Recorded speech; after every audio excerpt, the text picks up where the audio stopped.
This week on Stay in the Truck, we're going to preview the Big 12 Conference. So grab you a cold beverage and let's go.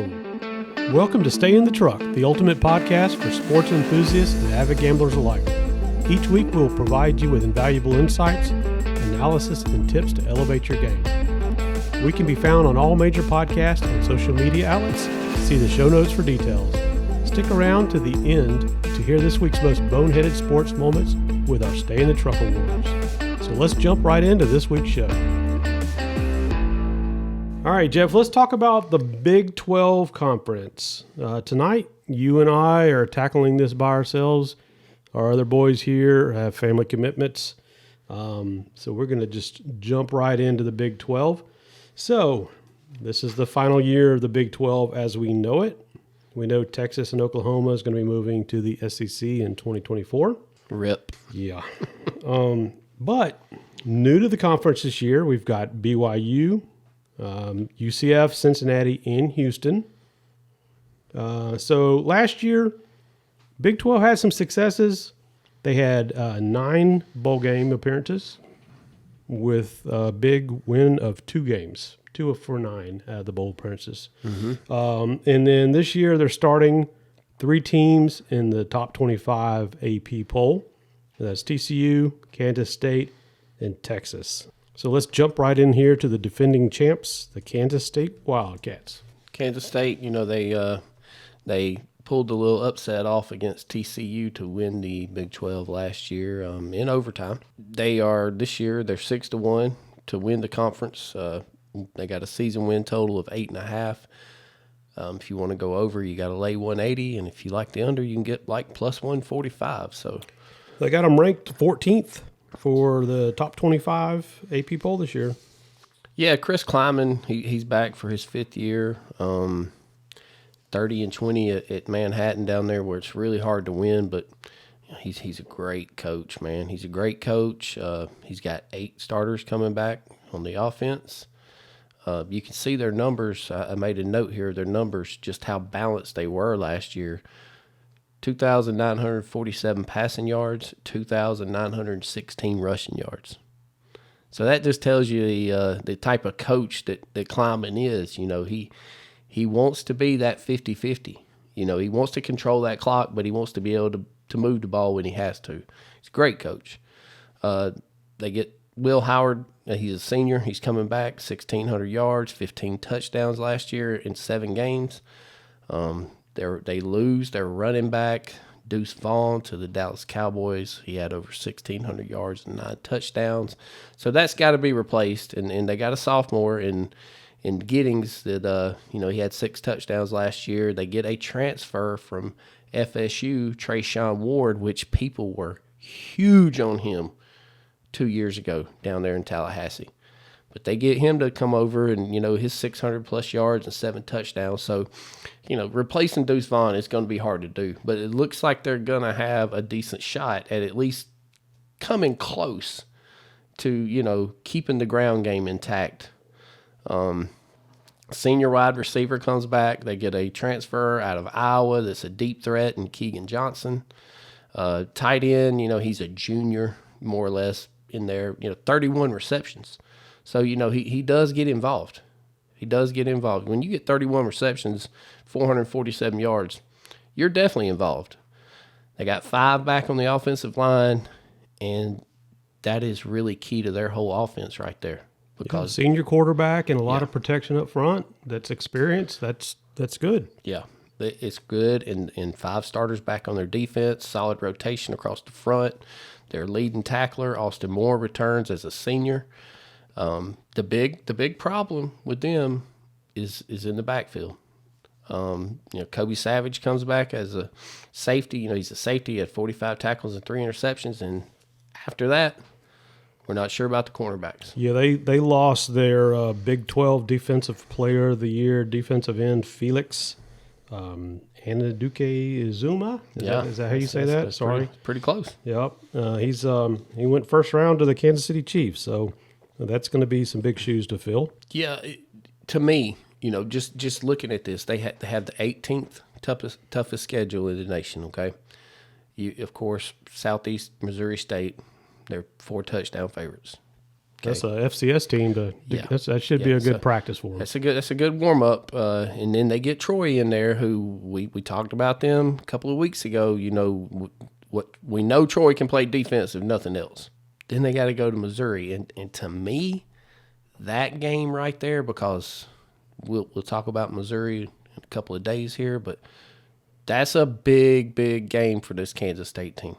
Right, and then follow that up with UCF, and yes, UCF's a wild card. We don't know how they're gonna they transitioned out of the FCS last year, or Sun Belt. Was it Sun Belt? Yeah, the Conference USA, but sorry, or the AAC. They were in there with Tulane and them. Right.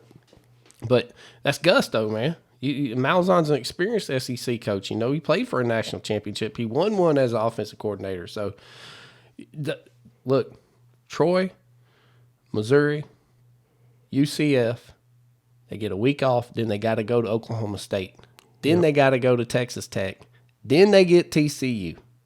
So 1, 2, 3, 4, 5 games in 6 weeks. Well, and then if you look at the schedule as a whole, almost every one of these road games are tough. At Texas.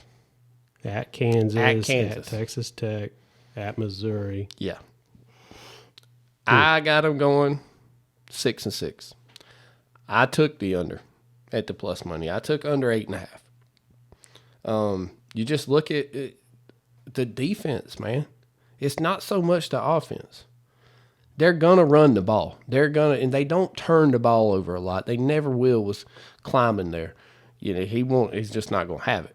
But the defense, that's going to be something that for everybody to keep an eye on. And listen, that stretch of games we just talked about, that's not going to be easy. No, I don't see them being defending champs again. No. So I like the under 8.5 plus 145. All right, so let's roll right into Norman, Oklahoma with the Oklahoma Sooners. Yeah, Boomer Sooner. I have a couple of Oklahoma fans that are friends, so, I got bad news for them, Tony. Well, so let's talk about this because, Brent Venable, second year. Last year was their first losing season since 1998. 3-6 in the conference. And on top of that, they lost 5 games by 1 point last year. Yeah. So it could have been better. Could have been. But, there's a lot of tradition that he's messing with. Look at this stat. In the games they lost last year, they were outscored 292 to 193. And that's a 49-0 loss to Texas included in there. So, goodness. And I'm not really necessarily even studying this season for them. I'm just thinking, oh my God, in 2024 they get to line up with them boys in the SEC. How's that going to go? And Texas is probably in the same boat. Oh, no doubt. We'll touch on them here in just a few minutes. But as far as Oklahoma goes, 6-7 last year, 5-8 against the spread. Terrible both ways, just terrible.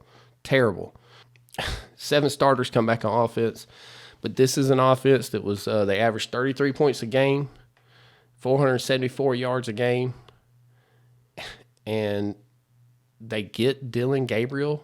This will be his second year out of UCF. He can flat out sling it. 3,100 yards last year, 25 touchdowns. They got the freshman quarterback, Jackson Arnold. He's a dual threat. There's no doubt about it. He's going to be the future. He's going to be the one that basically is going to have to put everything on his shoulders next year. I really didn't see or do any research on how they looked, spring game. If there was any, one showed out over the other. Do you have any kind of stuff? No, I didn't. All I know is they're just praying that Gabriel stays healthy because when he went down last year, it was ugly. So, if something happens to him, Jackson Arnold, he's just a freshman, man. We'll see what he's got. But with them, their running back drafted by the Giants, Eric Gray, he's gone. He accounted for 1,366 yards and 11 touchdowns. He's gone. They're going to try to replace him with a sophomore that didn't play very much last year. Only had a little over 500 yards and 5 touchdowns. And Javante Barnes. He looked like he was the goal line guy. Yeah, he might have got him a couple little sneaks in there. But then they lose their number one receiver, Marvin Mims, to Denver, to the Broncos. He's gone. That's 1,000 yards, 20 yards average per catch. And they lost Gray. He's gone. So, man, they got some work to do. You see, they hit the portal on this offensive line to get a tackle out of Stanford. And they got Caleb Schaefer, who everybody in Miami was huge on. He's a guard. They were huge on him, but Venables went and got him out of the portal. Now, look, this tight end, this Austin Stogner, he's a senior. Okay, from what I understand is like he's like one of the captains out there. So. It's going to be – he's got his hands full. So the offense will be okay with Gabriel running it. If Gabriel goes down, Jackson Arnold, we'll see. We'll see. He's highly touted. He's, highly touted kid. We'll see what he does. But when you go to what really caused those 7 losses last year, you look at this defense, and I'm here to tell you, They gave up 40-plus points in 5 games last year. That's a lot. That's a whole bunch. I mean, you look at these numbers. Now, remember, there's only 131 teams in the FBS last year, only 131. So 30 points a game, that was 90th in the nation. 461 yards a game, that was 123rd in the nation. They gave up 187 yards on the ground. That's 104th in the nation. They gave up 273 yards passing. That's 116th in the nation. Look at those numbers on that defense. Now, you're talking about their head coach was a defensive coordinator in Clemson for 10 years. Won a national championship up there. Now, I'm sitting here, I'm looking at their defensive coordinators. They got them listed as Todd Bates, Ted Roof, Jay Valle. Ted Roof, he was at Tech, he was at Michigan. Great defensive mind. But you got 3 of them listed as your defensive coordinator, and your head coach is supposed to be a guru.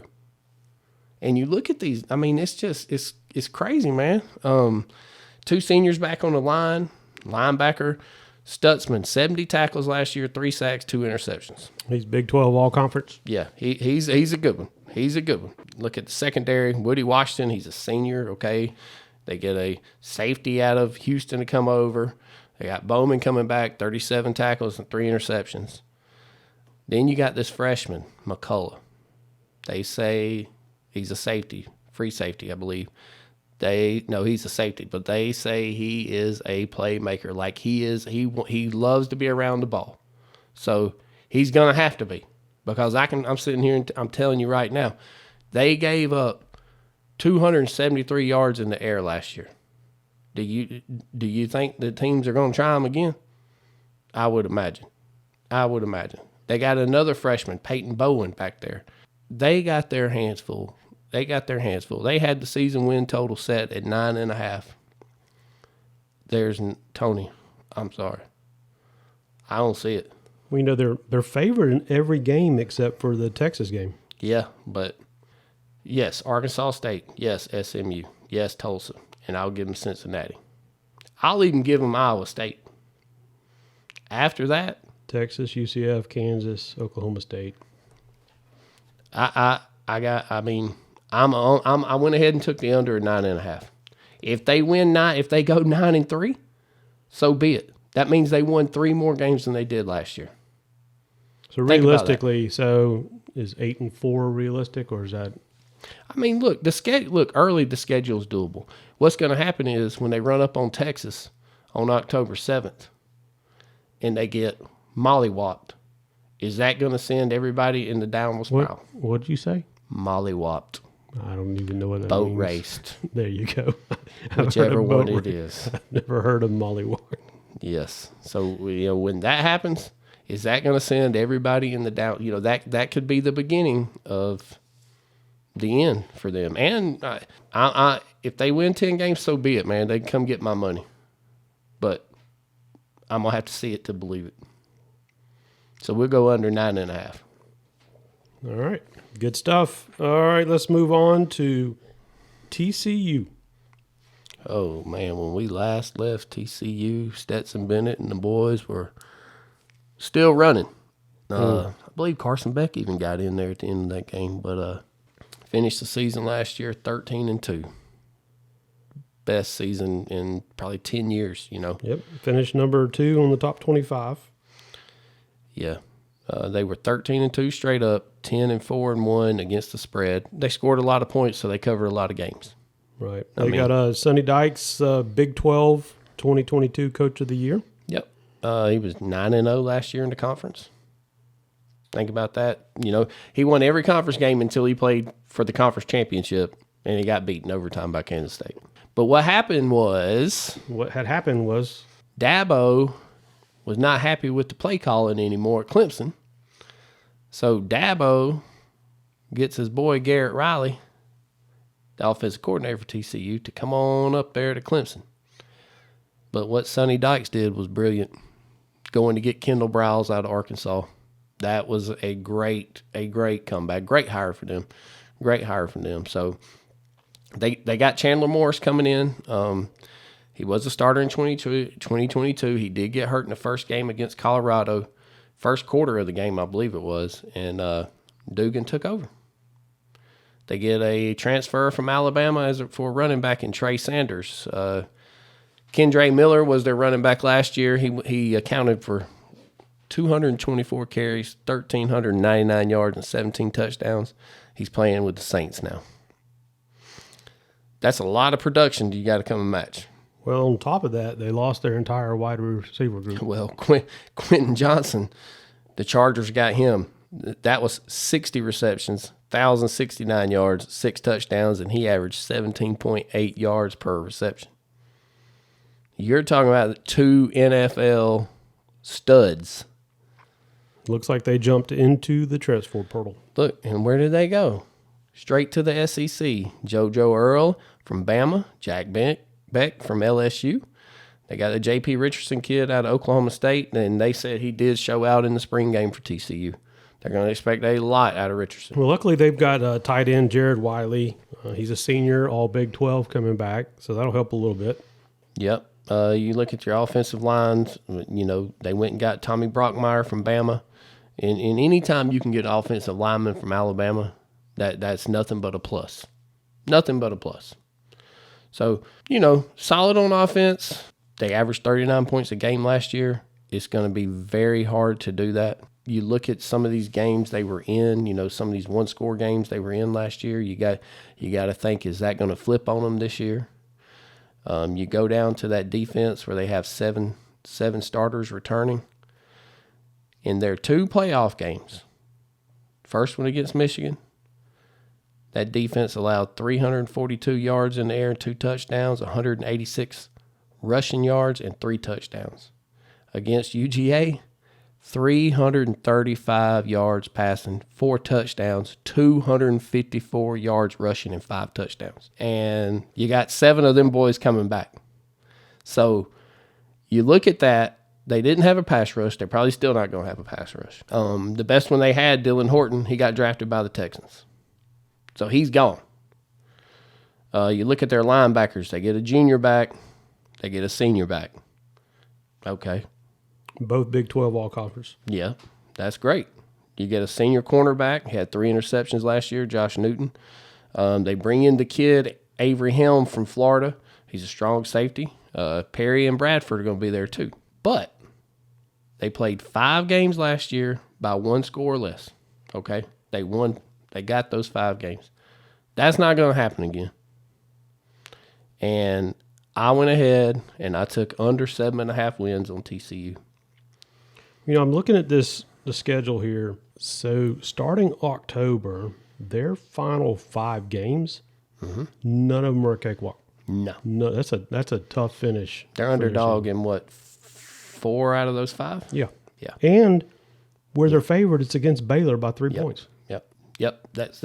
Oh, look. Yes, they start off with Colorado. Then they get Nichols. Then they got to go to Houston, which Houston's going to be down this year. SMU, they're probably going to be down too. Their quarterback left for Wisconsin. Well, in 4 of those 5 games, every one of them's home games. Yeah, they're home games. Yep. So, good for them. They get to work all the kinks out. But that back end of that, Right. when everybody's dinged up, I don't see 8 wins. So, I think 7-5 is honestly, I know it's not going to make TCU fans happy, but that's probably a good season for these guys. That defense has to have got to figure something out. Well, they've also got a brand new quarterback. It's going to be tough. Yep. So we'll go under 7.5. All right. TCU, guys. All right, Jeff, let's talk about the Texas Longhorns. So these guys were, they finished last season number 25 out of the top 25. They are preseason ranked number 17 for 2023. They were first in the Big 12 recruiting, and they were third nationally in recruiting. Lost 14 players to the transfer portal. And then Quinn Ewers, their quarterback, he is ranked number 9 Heisman preseason at 20-1. Yep, and they're the favorites. They're the favorites for the conference. You look back at last season, they were 8-5 and 8-5 against the spread. So 8-5 straight up, 8-5 against the spread. That's break-even money, basically. I look back at some of the games from last year. They were only 1-4 against ranked teams. So that's a problem. They only lost to Bama by 1 point, and if Quinn Ewers didn't get hurt, they were moving the ball, blah, blah, blah, blah, blah. But they lost. And they lost that one at home. So guess where they get to go the second week of the season this year? Tuscaloosa. Yeah. So Steve Sarkisian, this is his 3rd year head coaching over there. Never had a 10-win season. Never won a conference title. That includes trips at Washington and Southern California. He's only 9-12 against Power 5 teams in the last 2 years. That's a problem. It's going to be a bigger problem next year. That's kind of my point here is like I feel like we're previewing this Oklahoma and Texas team, but we're doing a preview for next year because all this information, depending on how they play this year, and I don't really expect either one of them to be, super great or anything, but these numbers are probably going to look worse when we start previewing, when we do our preview for the SEC next year. So, bright side, 10 starters come back. They averaged 34.5 points a game. That was good for 20th in the nation. No doubt about it. Sarkisian, he can get offense going. He did it for Saban. He did it for the Falcons. He did. So he can definitely get offense. I don't know how great of a head coach he is. Do I think he's going to make it in the SEC? Absolutely not. But who else you going to hire? What you going to do? So they do get Quinn Ewers back, and apparently Quinn has grown up, Tony. He has matured. He has cut his mullet off. He is in the weight room every morning. He's the first one there. He's the last one to leave. So can he improve on the 2177 yards last year, the 15 touchdowns? I know he better. The 6 NITs, we don't need that. He did miss 5 games because he got hurt in the Bama game. But what everybody's talking about over there, and no, it's not Arch Manning, and because, yes, we know Arch is there, we know.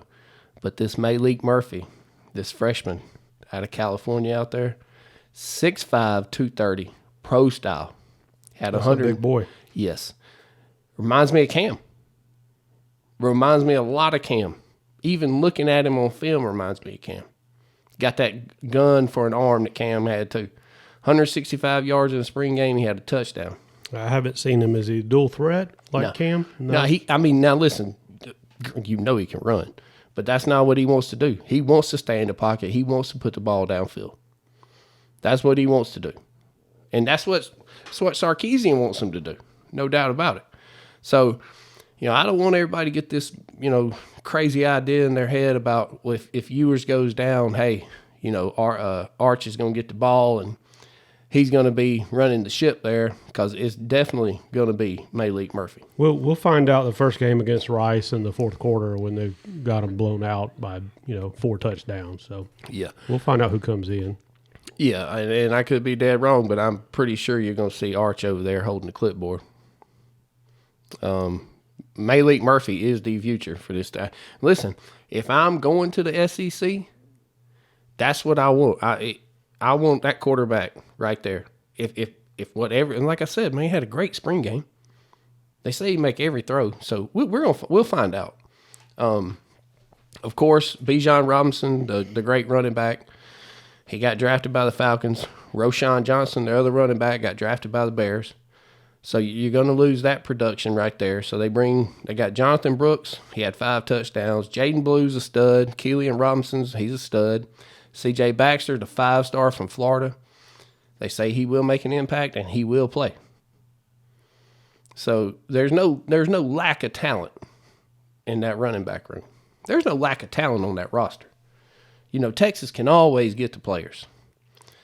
But this Xavier Worthy, this receiver, 60 receptions last year, 760 yards, 9 touchdowns. He's for real. He is for real. Well, then on the other side, they got Jordan Whittingham, who's 2023 Big 12 All-Conference. So 50 receptions, 652 yards, and 1 touchdown. So, and then look who they get out of UGA. A.D. Mitchell, coming off a torn ACL, and we all know A.D. Mitchell is a track star, playing with a helmet on his head. The kid can absolutely fly, and he can catch. He can play. We all know that. He wanted to go back home, finish out his career, so they're loaded. They're tight end. He's a stud. Jatavion Sanders, 54 receptions, 600 yards, 5 touchdowns. Their offensive line, 100 career starts. But the depth could be an issue. But you look at this sophomore, Kelvin Banks, sophomore left tackle, 6'4", 325. He only allowed 1 sack as a freshman. Well, for all this passing stuff, they've got to get these wide receivers. They're going to be working, but if they don't get the running game and spread it out, Yeah, they get bottled up. No doubt about it. I think the line's going to be okay, but, as anything else, one injury could change everything. When you have to put some kids in there that haven't got the snaps and doesn't have the experience, that could change a lot. We saw it last year when Quinn Ewers went down, and so, he's going to be one of the keys. He's got to stay healthy this year. Yep, he's got to stay healthy. Their defense, 6 starters come back. They allowed 21 points a game per game last year. That's great. That's great, especially in the Big 12. Their defense was on time. They played good. Travion Sweat and Brian Murphy. Brian Murphy's definitely going to play on Sundays. Great defensive tackle. Jalen Ford comes back in the linebacker there, 62 tackles, 2 sacks, and 4 interceptions. He's a player. Anthony Hill Jr., 6'3", 245 pounds. Watch for him because he's a playmaker. You look at their secondary, Jerry and Thompson, he's their safety out there. You got J.D. Barron, he's a safety, and Ryan Watts as a cornerback. All experience. So, can they put this thing together? We'll see. Would I bet over 9.5 wins? Absolutely not. I definitely would not lay 140. So where do you have them finishing this year in the Big 12? Well, I got them picked to win the Big 12. I bet them to win the Big 12 at plus 120. So you got them winning the Big 12, but you don't think they're going to win more than 10 games? I don't think they're going to win more than 9 games. Yeah. Wow. 9-3. 9-3. Look at that whole conference though. Last year they only had 2 teams that made more than 10 wins. So, yeah. Okay. All right. Well, looking at the schedule, like you said earlier, this second game at Alabama, and that's the only game that the opponent is favored. So Texas is favored in every one of these other games. Yep. But there's some big ones on here. Look at that September 23rd matchup. Yeah, they got Baylor at Baylor, and then Oklahoma on the 7th of October. That's the Red River. Yep, Red River rivalry. Yep. Kansas State's not going to be a pushover, but the Texas Tech game at their final season, the final game of the season, Texas Tech's going to be tough this year. I think so. And, my early projections have Texas as a 12-point favorite. I don't know if I really trust that too much. Yeah. And another one that pops out at me when we just talked about TCU. Yep. We're not confident on TCU. I think that -7, man. I think Texas is going to win the game. Yeah. Yeah. But that's a lot of points to lay on the road. Yep. And depending on how healthy TCU is. And how healthy yours are. Yeah. So hey, 9-3 wins the conference, right? Now, is that going to get them into the Final Four? No, I don't think. Unless something catastrophic happens in the SEC and the Big Ten. But I do think they'll win the conference. I think they're the most talented. I don't think it's any secret that Texas and Oklahoma are head and shoulders, have more talent on the roster, more 4 and 5 stars on the roster, more 5 stars than anything than the other teams. But Sarkisian, I told y'all earlier, never had a 10-win season, never won a conference title. Think about that. You got to put that into perspective, and you got to think about that.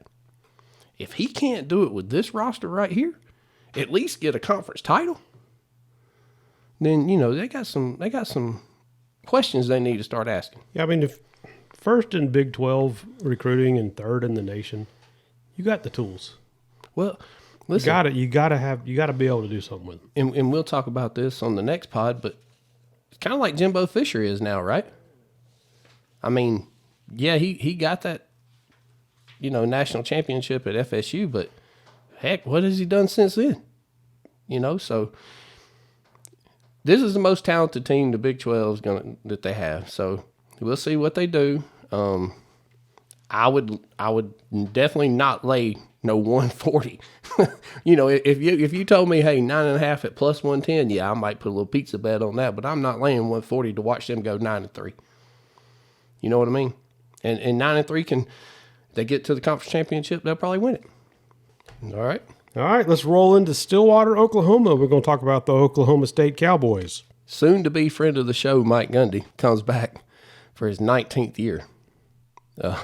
Only had one losing season, and that was year 1. That's pretty awesome. So Gundy has won at least 7 games since 2005. Think about that. I mean, that's huge. Yes. And I'm pretty sure he took over for Les Miles. I'm pretty sure he's the one that took over for Les Miles. That's about the time that, I guess, Saban left for the Dolphins at LSU, and they went and got Miles from Oklahoma State. Good for Gundy. They were 7-6 last year, 6-7 against the spread. That's a loser. 40-1 to win the Big 12. And I've heard 2 or 3 different podcasts where guys are making legit arguments about putting that money on that 40-1 because of the schedule they play. And because it's not good. They play all 4 of the brand new teams in the conference. Yeah. And look, they don't play Texas. They do get Oklahoma. But they don't have to play Texas. So you kind of chalk that one up, right? That's a bonus for them. They get Oklahoma, but Oklahoma has to come to Stillwater. And I got them favored as what? They're 7.5-point underdog to Oklahoma. So, you're looking at an offense that failed to score 20 or more points in any of its final 6 games. Now, Spencer Sanders he's gone. He left. 4-year starter left for Ole Miss. And guess what, y'all? He's not even going to start over there, that's really, really curious. Think this a 4-year starter leaves to go. Maybe it was Kiffin. I don't know. Maybe he thought Kiffin, coach him up or whatever, but he's not even going to be the starter over there. You think he thought he was going to pump up his NFL draft spots by moving to an SEC team? Or? Yeah, I don't know. I don't know. So, your captain, he leaves. And listen, let me just be total transparent. I am not an Oklahoma State homer. I don't know.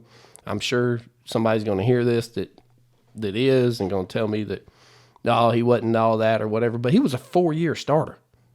So Gundy brings in Alan Bowman at the quarterback position. He's a senior. Originally committed to Texas Tech. Went to Michigan. Went back.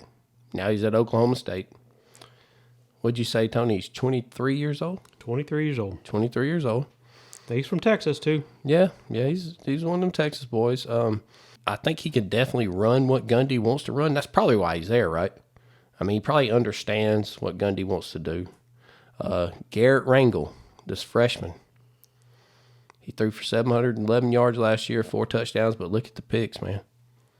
5 of them. And then Gunnar Gundy, Mike's son. He's a sophomore. He played a little bit last year, 247, 3 touchdowns, 4 NITs. Those NITs, man. Or the INTs. Or the INTs, yeah. So, obviously, the quarterback position, who knows what happens, really. Bowman's number 1 on the depth chart right now. Like I said, Spencer Sanders is gone. Their running back, Dominique Richardson, he left for Baylor. He was their leading rusher. He had 8 touchdowns last year. They're going to replace him with a senior from Michigan State, and Elijah Collins. He had 70 carries, 318 yards, and 6 touchdowns. And they got Jaden Nixie and Ollie Gordon to get in the rotation there. Wide receiver, Brandon Presley. He's a senior. DeJon Stribling, they got him in from Washington State. What do these teams do before the transfer? Oh, man, can you imagine? I mean, how bad would this team be? Because obviously there was nobody else to step up. I mean, you see, look, they were hit the hardest. Oklahoma State was the hardest hit by the transfer portal. People plucked their guys and they left all over the place, which goes back to my point. What is going on? Something is going on. Now, I don't think Gundy had the same speech that Prime gave his guys. Hey, most of y'all going to pack your bags and you're going to get out of here. I don't think he had that same speech, but something is going on up there or down there or over there. They got a new defensive coordinator. Okay, this is a defense, returned 6 starters. They gave up 30 points a game last year, 97th in the nation. They gave up 452 yards per game, 118th in the nation. Not good. Rushing yards, 186 a game, 103 in the nation. 266 yards in the air, 106 in the nation. Not good at all. So they bring in Bryant Nardo from D2 Gannon University. Gannon University.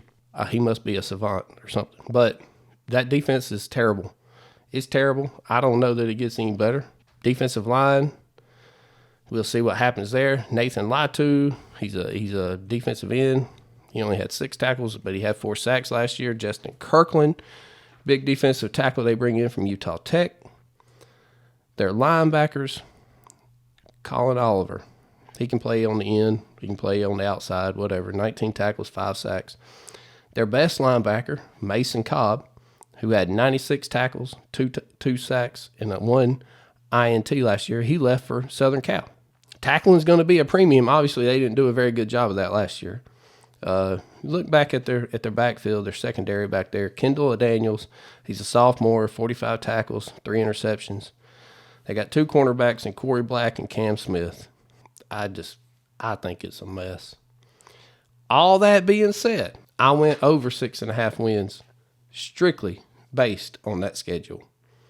We can look at week 1. I mean, how do you we talked about earlier, Gundy's got, at least 7 wins since 2005. How do you bet against the guy? Yeah. Now, looking at the schedule as a whole, I counted 1, 2, 3, 4, almost, I guess, 9 games here that are all within almost a touchdown. A coin flip, right? Yeah. Up or down. So, I'll 7-5, right? And that's the way it should play out. And we'll see what happens. But, like I said, I heard 2 different podcasts making a case for them to win the Big 12. I just totally can't buy that. No, I don't think so either. Now, let's move over. Let's talk about the Texas Tech Red Raiders. These guys This is my sleeper for the Big 12. You and everybody else's, brother. There's so many. I'm talking about sharp guys that love them some Texas Tech. Well, I mean, they're preseason ranked number 19, and last year they beat both Texas and Oklahoma. Yeah, they ended the season 8-5, and they were 8-5 against the spread. They're 9-1 to win the Big 12. Their win total set at 7.5, and you get plus money on the over, plus 120. Joey McGuire, this is his second year. He's a Texas guy, Texas high school coach legend, the whole 9 yards. Something very interesting about this Texas Tech program, because it's hard for them. You know, Lubbock is off the beaten path, and right. It's hard to get guys down there, but something I found very interesting, and I think it's pretty damn smart. All 85 players have a stipend with the NIL. You hear before the NIL days, these guys come in on scholarship, but they have no money to, buy the essentials and stuff. So I think that's super cool. Another cool stat that I saw, and, talking about Lubbock off the beaten path, these guys just invested $200 million in their athletic campus renovation. So they're putting money into the program. So yeah. They're excited, and I think it shows, and I think it's going to translate on the field. I think you're right. And listen, I think they got the guy to coach him too. I think Joey McGuire is the guy to coach him. I mean, going 8-5 last year, look, they beat Texas and Oklahoma for the first time in the same season. And they've got 11 starters returning. Yep, 11 starters. They averaged 89 plays per game. That was the number one. They were number one in the nation at plays per game.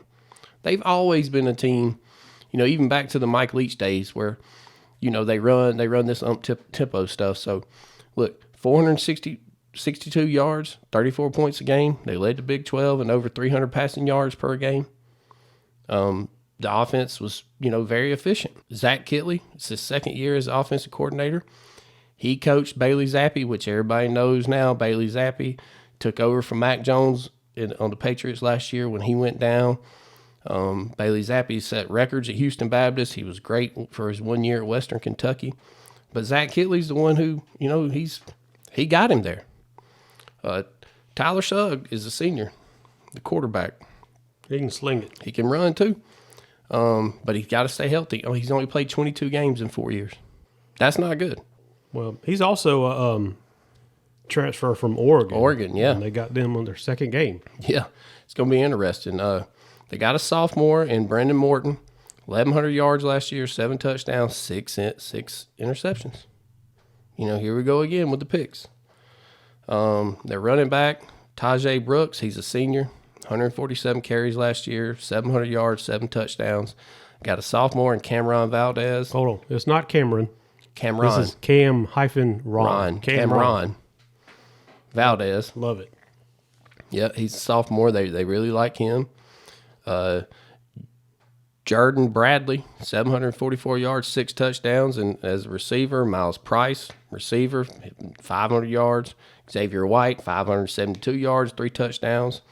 They got a receiver out of Austin Peay and Dre McCray. For Austin Peay, 75 receptions, 1,000 yards, 9 touchdowns. He averaged 13.5 yards per reception. They think he can come right in and play. Their tight end, Baylor Cupp, he's a senior. He had 2 touchdowns. Mason Thorpe is another junior tight end. He had 2 touchdowns. They have experience over there. Absolutely. I don't think you'll see a lot of, false starts and all those other silly penalties that go along with these young teams when they're trying to do stuff they shouldn't be doing. So this is interesting stat. Last in the Big 12 in sacks and tackles for loss allowed. So they're working on that. They got to be. They got to be. They do bring in a senior from Western Kentucky and Rusty Stats, and they got their 2 tackles are veterans. So whatever that was, which is, you can't have that again. Yeah, they got to be pushing pressure on the quarterback. You got to be better than that. Yep. We'll look on the other side of the ball at the defense where they bring back 6 starters. One problem over there, they gave up 440 yards a game. That was 109th in the nation. So, but that seems to be a common theme with these Big 12 teams. The defense is just not there. It's not something you and I are used to. Look, all things, so everybody understands, we live in SEC country, so we subscribe to a whole total different type of deal, and our expectations are not to have one of the powerhouses in the 100s. Right, but this plays out to whoever has the ball last wins. Yeah. But they do have a big one to replace in Tyree Wilson, the defensive end that the Raiders drafted with the 9th pick. He had 61 tackles last year and 7 sacks. So trying to duplicate or come close to duplicating that production, it's going to be on Tony Bradford, who's a senior. He comes back. He had 5.5 sacks last year. Jalen Hutchinson is a senior. He had 28 tackles and 1.5 sacks.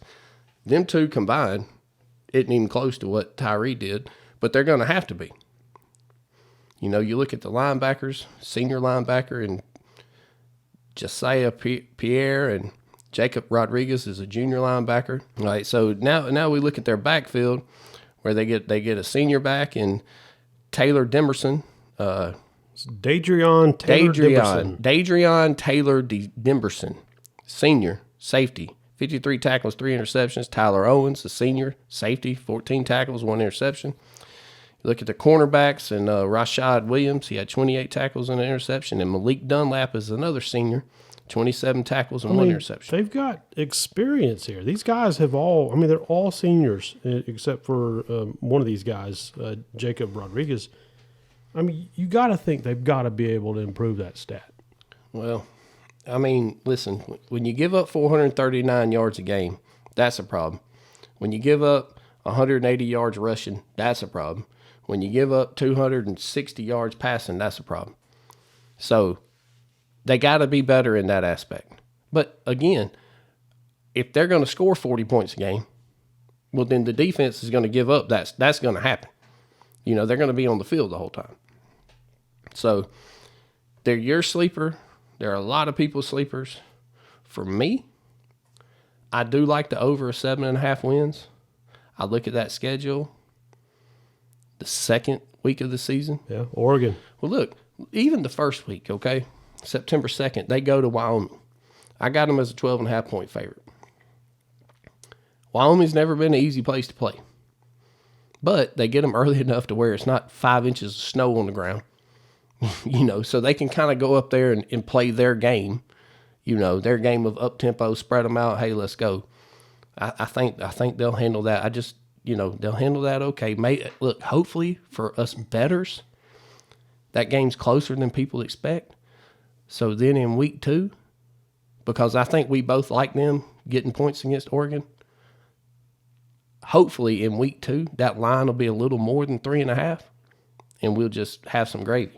I think if they beat Oregon, they're going to get the confidence, and they're going to roll, have a great season. And, my predictions, the Texas game in Texas to finish up the season is just going to be insane for them.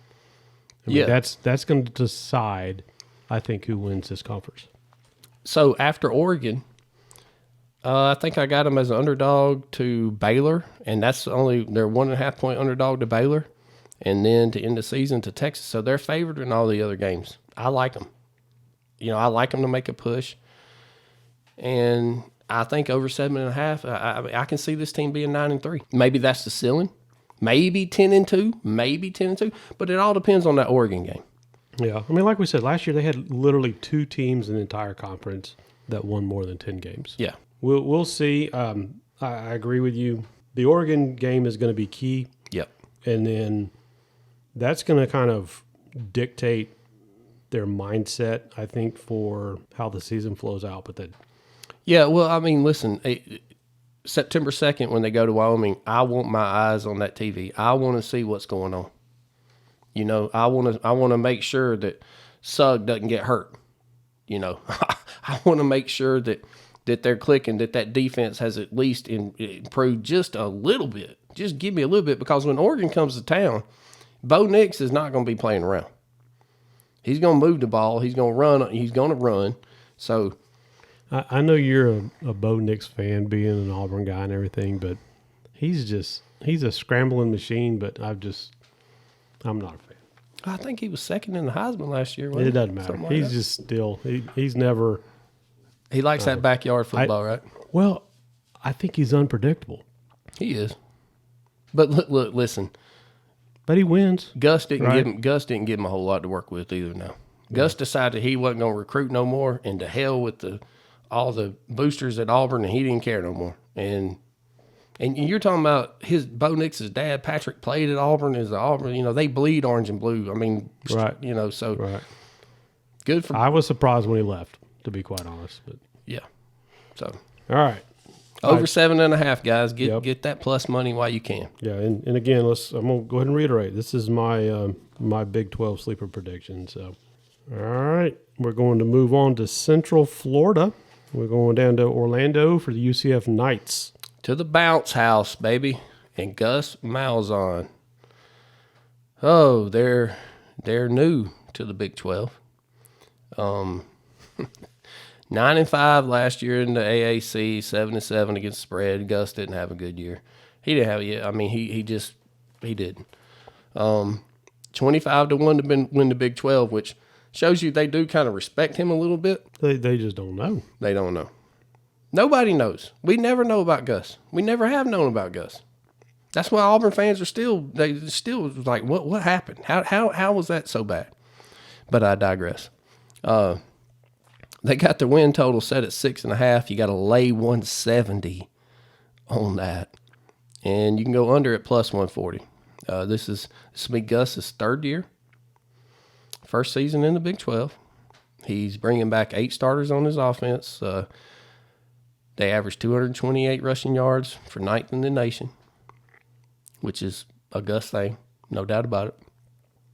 He got him a new OC, Darren Henshaw. Comes out of UAB. UAB was 8th in the nation last year in rushing, which, again, right up Gus's alley. People forget this Wildcat stuff that got so popular. Everybody forgets. Gus did that when he coached high school in Arkansas, and then when he went to Arkansas as an offensive coordinator, and he had Monk, and he had Felix Joseph, and Darren McFadden. There you go. Nice, Darren. There McFadden. you go. Gus is the Wildcat. Like he put that on the map, guys. And we're talking, what is that? 04? Somewhere back in there. These guys averaged 9th in the nation last year for rushing, 228 yards a game. Right? It's just with them moving into the Big 12, there's some question marks there. There is, but look, we've been talking on this pod about how bad all those defenses are. I know, and they've got the second best quarterback in the Big 12. Yeah, John Rice Plumlee, formerly Ole Miss for you Ole Miss Rebel fans out there. Y'all know y'all remember him.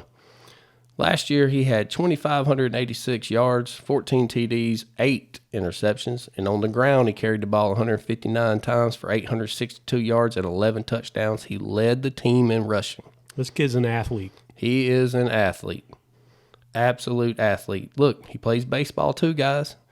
286 batting average, 11 home runs, and 40 RBIs in 56 games. He's an athlete, and he can flat out run the ball. He can fly. He can fly. Don't know that he'll get drafted, but I guarantee you he'll sign with somebody. Just strictly for his athleticism. He comes back. Now, they do lose their running back, Isaiah Bowser. The Bills got him. He had 205 carries, 800 yards, and 16 touchdowns last year. Yeah, but they've got 3 seniors waiting in the wings. 3 seniors waiting in the wings, and that's another Gus thing. Gus loves that kind of stuff. He trusts them. He trusts them. So it'll be interesting to see how all that works out. You look at their receivers, Javon Baker, he's a senior, 56 receptions last year, 800 yards, 5 touchdowns. Kobe Hudson, he's their deep threat. He's another senior, 640 yards, 7 touchdowns. Great tight end, and Gus loves his tight ends. He loves his tight ends. He loves to put them into wheel routes. He loves his tight ends. Alec Holler, he's a senior, 22 receptions, 276 yards last year.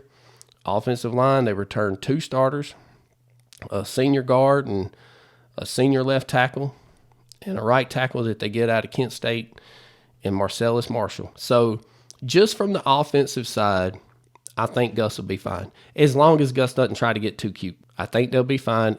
John Rice Plumbing, he's got to stay healthy. Yeah, absolutely. For them to have any shot. So, well, stay healthy and protect the ball for sure. Yeah, you can't. I mean, you just can't give the ball away. Just can't do it. Defensive on the defensive side of the ball, that 7 starters come back. They gave up 23.5 points a game. But again, guys, that was the AAC, so that's kind of really, we'll see what happens with that. But another senior coming back on the edge, and Traymon Morris Brash, 30 tackles, 6 sacks. They got another senior defensive end, Josh Sellis-Carr, 32 tackles and 3 sacks. Ricky Barber, defensive tackle, senior. Linebacker, Jason Johnson, senior. He's a middle linebacker. He had 70 tackles, a sack and a half last year. Walter Yates, a senior outside linebacker, 33 tackles, 1.5 sacks. They get him a linebacker out of Georgia in Ryan Davis. So Gus hit the portal and got him one of them SEC boys. And if he was a linebacker at Georgia, he can flat out play. He just probably couldn't get on the field over there. Wonder why. You look at their backfield. Brendan Adams is a junior quarterback. They bring back Jarai Wilson. He's a senior safety. He had 25 tackles and 2 interceptions. Point of the story. UC seniors, that is a senior-related of experience. Defense. And in the offense. I mean, there's a lot of experience both sides of the ball. Probably top 3 most interesting teams to watch this year. Just to see, because listen, just to put my Auburn fan perspective out of this, to see what Gus can do, he has the experience. As I mentioned earlier, played for a national championship, got beat by Jimbo. He won SEC championships. He won a national championship when he was offensive coordinator for Gene Chizik, and he had Cam and the boys then. So Gus has been in these big games. He's not scared to go play in the Big 12 by no means. And he was loaded up with experience. So, he's going to go in there and try to make something happen. I look at their schedule. They don't have to play Texas. They don't have to play TCU. Yeah, it looks like they're underdogs in 3 games. Was that Kansas State, which is at Kansas State. That's hard to win. Texas Tech, which is at Texas Tech. Yep. And then Oklahoma at home. I don't really have a feel for this because my biggest thing is if some of these guys go down, what's going to happen? Yeah, I personally would probably stay away from this just to see what happens this season just because they're not proven. If you told me, hey, look, listen, you got to make a bet, I would go under 6.5 at the plus money. I'm not laying almost 2-1 to see them go 6-6 because 6-6 could happen. Any of these injuries, there's not a lot of depth on this team. There's not a lot of experience outside of these starters, and that could be an issue. It could be an issue. And a lot of these games are close games, it seems. Yep, it's close games. You see that they got to go to Texas Tech at the end of the year. That could be playing for bowl eligibility right there. It could be. So I think it's a very interesting team to watch. Now, I think you give Gus 2 more years, especially with what the Big 12 is going to become after this year. Yeah, lose Texas and Oklahoma. Colorado's coming in, and Utah's coming in, and Arizona State. But that could be Gus's conference for a long – it could be him and Texas Tech fighting it out for a long time over there. Well, everybody, Coach Prime, we'll see. We'll see how that all goes. They're not going to win 3 games this year, so we'll see. All right. Yep. Yeah, UCF, like I said, I'd stay away from it. It's one of those things where we're going to have to see what happens. There's too many close games, so I've got to agree with you. Yep. All right. Let's move into Provo, Utah, BYU Cougars. BYU Cougars. This is their first year in the Big 12. Last year, they were 8-5 and 5-8 straight up. They have the 35th toughest schedule in the nation, which is good for them because they're going to need it. Ken Satake, it's his 8th year as the head coach. They're 80-1 to win the Big 12. They got their season win total set at 4.5, minus 185. Or you can go under at plus 150. I kind of like the under right now. Kind of like the under a little bit. We'll get in a little bit deeper into the fold here, but yeah. So they bring back 7 starters on the offense that averaged 426 yards a game and 31 points a game. Keaton Slovis, well-traveled Keaton Slovis, from Southern Cal to Pitt, now to BYU. Last year at Pitt, he threw for 2,397 yards, 10 touchdowns. But Tony, 9 INTs. Again, turnover machine. And if y'all remember, he took over for Kenny Pickett last year. And, yep, I think Pitt ended up going to the bowl and winning the bowl game. But it was huge drop-off from what, Kenny Pickett's playing on Sundays now, starting for the Steelers. So, Keaton Slovis is going to replace Jaron Hall, who got drafted by the Vikings, and Jaron Hall had 31 touchdowns last year. So Slovis has got some big shoes to fill. Now, all that being said about him, I just want to be clear about what kind of passer he is, what kind of arm he has. In 4 years that Keaton Slovis has played, he's thrown for 9,973 yards and 68 touchdowns. So there's no doubt the kid can sling it, but can't just get the ball away. They look to Adian Robbins. Robbins comes in from UNLV to run the ball, and at UNLV had 209 carries, 1,011 yards, 9 touchdowns. He can catch, so you'll probably see a lot of that. They get a running back transfer from Colorado that Coach Prime decided he didn't want in Deion Smith. You look at their receivers. They got a junior in Keanu Hill, 572 yards, 7 touchdowns. They got a sophomore in Chase Roberts, 22 receptions, 357 yards, and 3 touchdowns, and he's their deep threat. Tight end, Isaac Rex. He's a junior. He had 22 catches last year, 300 yards, 6 touchdowns. You look at their offensive line. Their left tackle, Kingsley Suamata. Paul Miley is a center they got from Utah, which anytime you can get an offensive lineman or defensive lineman from Utah, that's a great get. Then they went to Oklahoma State and got a right tackle in Caleb Etienne. Coach Sataki going to the portal to get what he needs. You look at their defense, 7 starters come back. They gave up 29. Well, let me hold on real quick. Mm-hmm. So let me sum up this offense for you. These guys have to replace their leading passer, their top 3 leading rushers, their leading receiver, and their best offensive lineman. Yep. That's a lot. That's a lot. But, Tony, remember, they are playing defenses from the Big 12. So this is true. So, give and take, right? I'd be curious if we ranked the average offensive scores across all the different conferences, where the Big 12 would rank. They've got to be near the top. Oh, yeah. Well, hey, especially when Lincoln Riley was over there at Oklahoma. I mean, come on. Yeah, there was 60 point every week. Anytime he wanted to, until they played an SEC team. And, or back then it was Nebraska was still rolling. And Yep.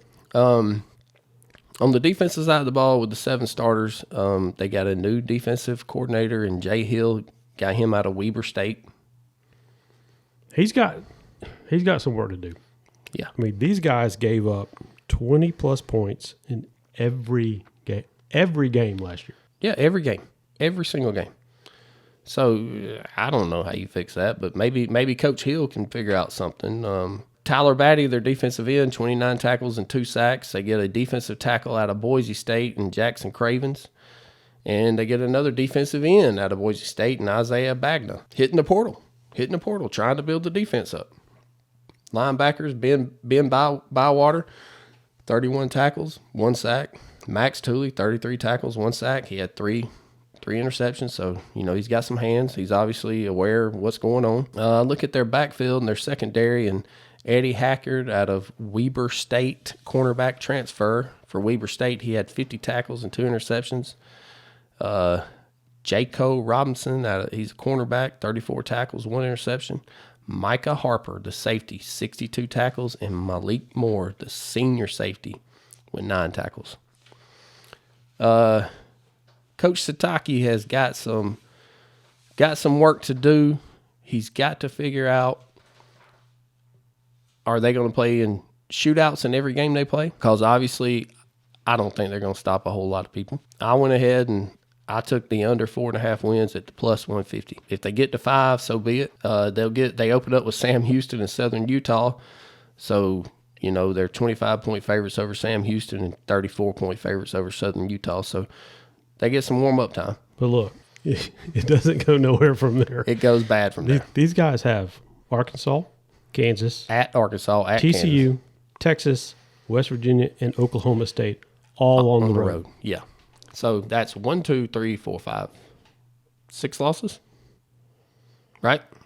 I mean, that's the way it's looking. And then Iowa State is a pick 'em. And Texas Tech comes to Provo, so don't think they're going to beat them. So kind of when we began this, I was kind of chuckling at the 4.5. It almost seems like a gift, right? We need to ask under, Carl. The under at 150. Shoot. We need to ask Carl about that. Carl, how did y'all come up with this one? Goodness. Yeah. So, as far as the other teams in the Big 12 joining the conference, Cincinnati, they lose Luke Fickell, and, that's a big loss for a program who has been on the rise. I think they're going to have some serious issues moving forward. So, I hate it for them. They went and got Scott Satterwhite out of Louisville, which everybody in Louisville they offered to help move him. So that's a very underwhelming hire in my opinion. And Houston, that's another team that Dana Holgerson heard that he was out at one of the UGA practices taking notes, wanting to find out how Kirby does it, and he was absolutely blown away. They said he left the practice and went back and totally said he's revamping everything he does. Strength training, the way they practice, everything. Because he realizes that they're so far behind. So those two teams, good luck to them. Houston, when Tom Herman was there a couple of years ago, he had them rolling. And, of course, he left and went to Texas, and it didn't work out the way they wanted to, which, by the way, Tom Herman fans, he's down at FAU now, and he will have them playing ball. You will see them playing ball. And, I mean, they'll be back to upsetting folks and winning games. Tom Herman's a great coach. Yeah, I see UCF really being the only new team to the conference that's going to make any waves. These guys, again, they're unproven, but they've got so much experience coming back.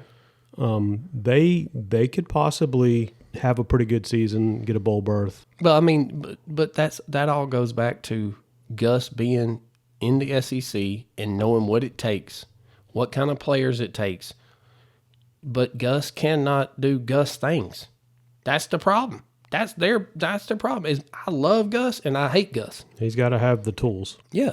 And he can't just stand over there and get mad and throw his visor like Spurrier did and hold the clipboard against his chest and turn around and start yelling. Gus has got to do better. Hey, Spurrier, he was the best at throwing the visor. Oh, yeah. He's no doubt about it. So, the way I see this playing out, and it's just my opinion, of course, Texas, I think, is they're the preseason favorite to win. I don't think Kansas State's going to be as great as they were last year. They take a step back. I think they have to. But I'm high on Texas Tech as giving Texas the biggest battle for the conference. Yep. Keep the quarterback healthy. Keep the quarterback healthy over there, and don't turn the ball over. And I think they're going to score some points. But again, their defense, they got to step up. We saw a theme for the Big 12, man. Every one of these teams can score points. It's like, who has the ball last? Who can stop the other team from scoring points? That's the key. And there's something else to take away from that. The rule changes as far as the clock running. And when they set these totals on these games, these over and unders, depending on how sharp you are, you might be able to catch on to something in the first 2 or 3 weeks. But after that, you better know your team and you better know who they're playing. And if you want to bet that over, you better know what's going on, because it's going to be a major adjustment, whether it's 4 plays a half or 9 plays in a 9 drive, whatever, in a total game. It's going to make a difference. Yeah, I kind of equate it to, you trying to figure out trash time in the fourth quarter when they're ahead by 30 or 40 points, and they put in, the backup guy to give them experience. I mean, that's got an impact. Yeah, and I'm not a huge total player anyway. I mean, back in the day, we used to jump on all these Pac-12 totals because they didn't play defense over there back then, unless it was Southern Cal's about the only one that played defense over there back then. So I don't really play a lot of them anymore, but I will be watching.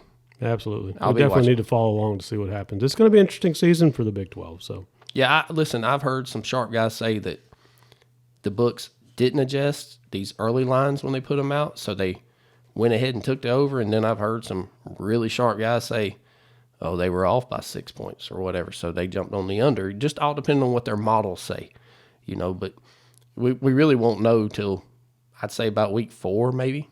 We'll figure out what's going on. So, well, I'm just excited. Football's back. It's back. Football's back. So, all right. This has been good. Yep, I enjoyed it.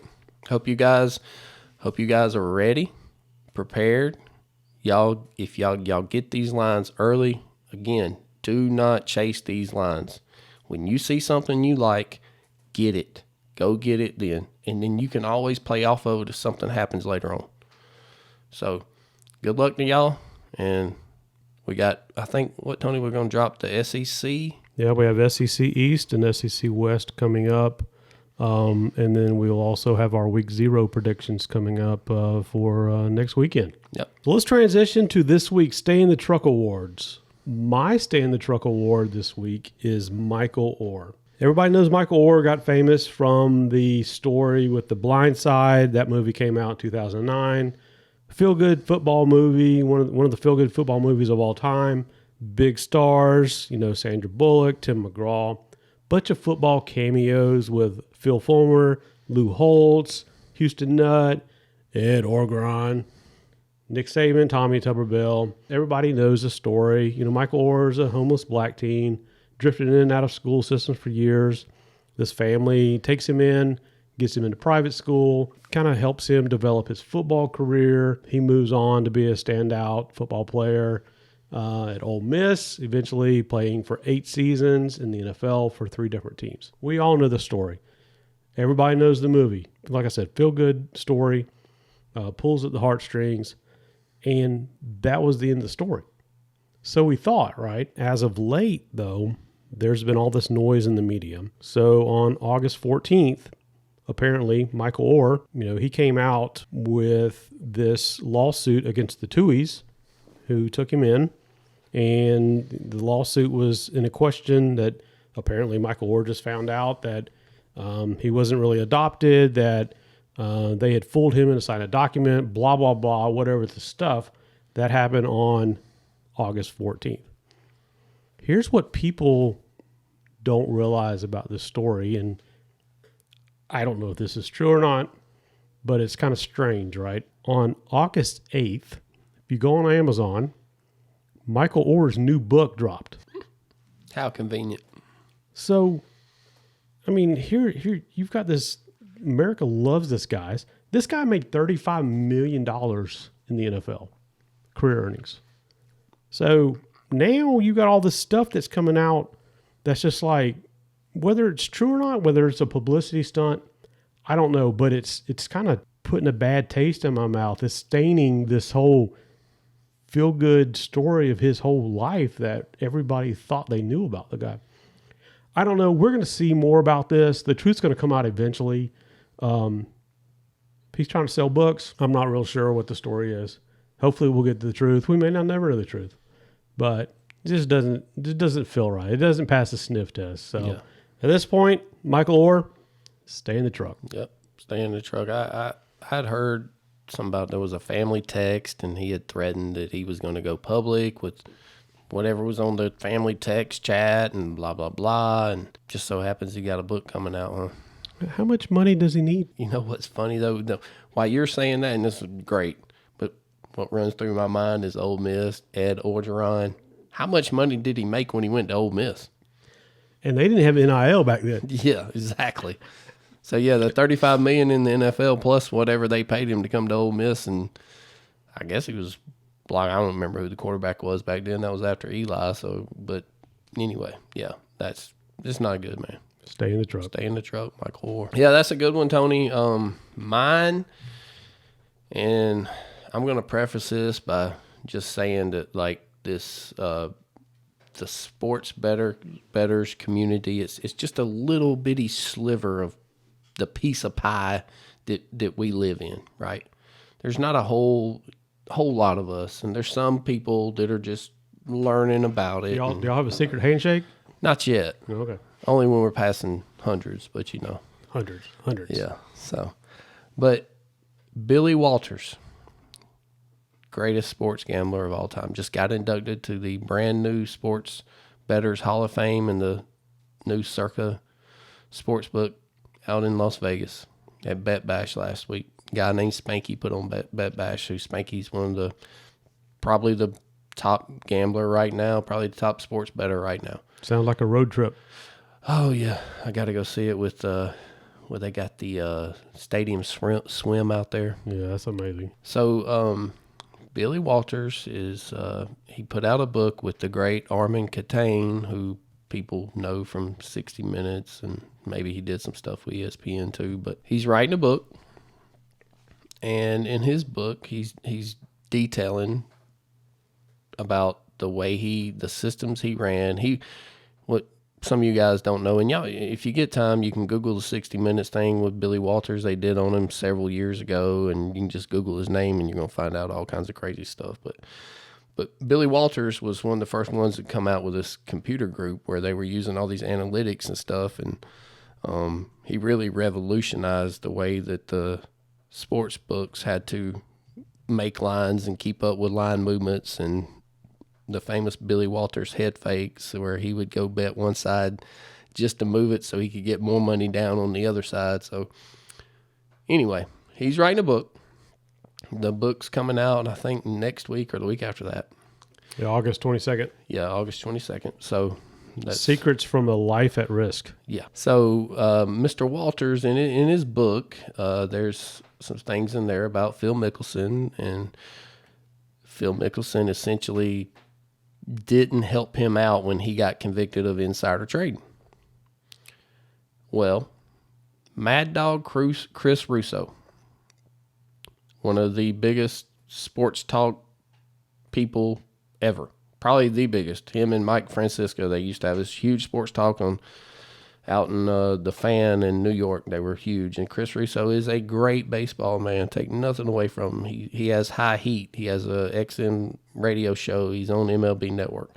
Take nothing away from him about his baseball knowledge. But now he decided he wanted to rip on Billy Walters trying to sell books because of Phil Mickelson. Well, what he fails to realize is, going back to what I said earlier, this little slice of sports bettors life we live in here. The sports bettors, we've been knowing about Phil Mickelson. We've heard tales about Phil Mickelson forever. Okay?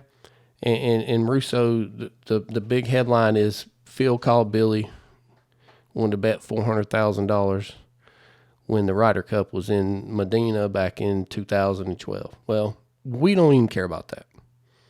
And I can assure you, Billy Walters he's not selling these books because he put an excerpt in there or a chapter or even 2 chapters or whatever it is about Phil Mickelson. And this is when the sports media personalities, when they cross the line so often, and we see it all the time. For those of you who watch ESPN, I'm sure you see it all the time. I refuse to watch that stuff. But you cross the line, Russo. You don't know what you're talking about. You owe Billy Walters a huge apology. This man revolutionized everything that sports bettors do today. He's not selling the books because Phil Mickelson wanted to bet $400,000 on the Ryder Cup in 2012. So figure out what you're talking about, do your research, or stick to baseball. I mean, that's just one little sliver in an entire book. Yes. I mean, the guy didn't write an entire book on Phil Mickelson. He wrote it on his life and how he revolutionized the gambling world. Exactly. Yeah. I mean, yes, was Phil Mickelson a huge part of him being convicted for insider trading? Yes. He was. Phil refused to testify. If he would have just told him what happened, probably wouldn't have got convicted in $10 million in 5 years. He'll be hanging out with Angel Cabrera. Yeah.